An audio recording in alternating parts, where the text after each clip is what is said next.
Our own bee is recovering nicely from foot surgery, and we expect to have her back at the hives in a week or two. Meanwhile, though, the bees wait for no one, so it's a solo inspection. Again, for the badger. This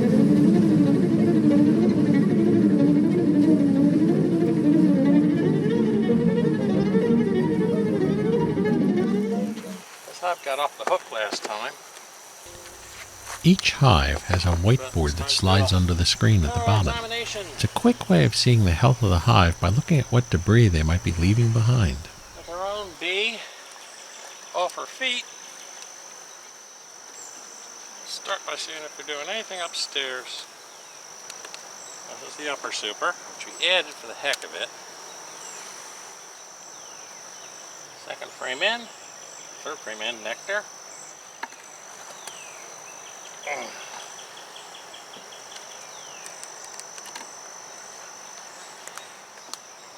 Any rolled bees.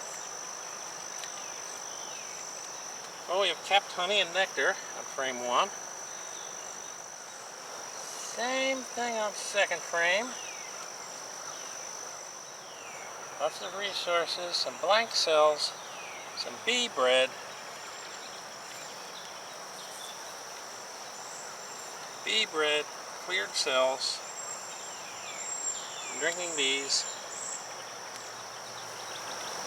Gotta watch out when those bees drink. The most important thing you look for as a beekeeper is brood. I see brood. That can mean eggs, larvae, or capped cells. All are known as brood. Very young larvae. Oh. Okay. Down inside those cells are eggs. I do not see a queen.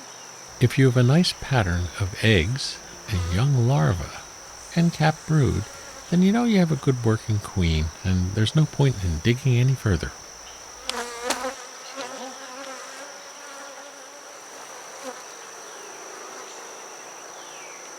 This was a blank frame that we threw in. Looks like it's got good worker brood in it. At this point, these guys are a little jumpy. Worst of all, they're climbing a little bit all over everything, which makes it difficult to work the hive without damaging bees. I don't like to do that.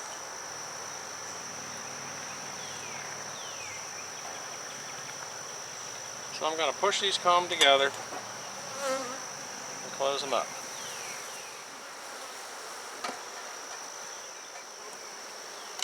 I suspected the queen was up laying in the honey super, but since we're not harvesting the honey, that's not really a problem. As a matter of fact, it actually strengthens the comb a little bit, so it was worth a check. There it is. Brood in the honey super. But I don't mind too much right now. Oh! Right now, right? Okay. Mesopotamia is our feral hive, so a lot of the frames are very, very old, 20-year-old frames. They don't look too pretty, but the bees seem to be happy with them, so we'll just replace them when we get the opportunity.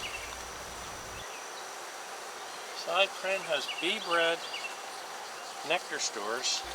The last time we checked this hive, it did not appear to have a laying queen, but we suspected there was a queen in there.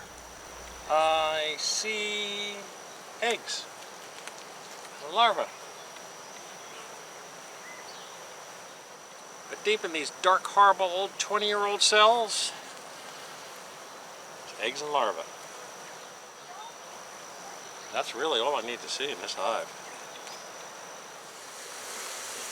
Everybody down, because I'm going to put the other super on, okay? There we go. Once you're out of swarm season, sometimes it's good to quit while you're ahead. Over-inspecting a hive can agitate the bees and also increase the risk that you might just kill off the queen that's in there. We have a laying queen, lots got good going on. Not going to screw it up by over-inspecting it. On last inspection, Atlantis was queenless, but did have queen cells. Look at the number of bees up on top here. Is this a good thing? Some draw, some nectar. Nothing to write home about. A few pounds.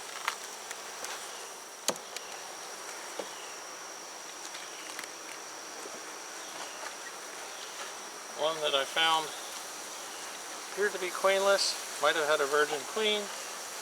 Don't know. But it's time to go in and take a look and find out. Man.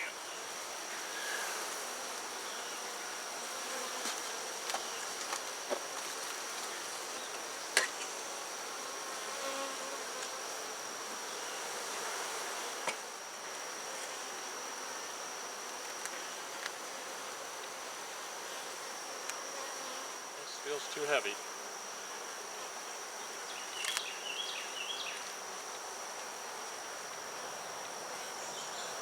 Maybe at some point soon, if there are any in here.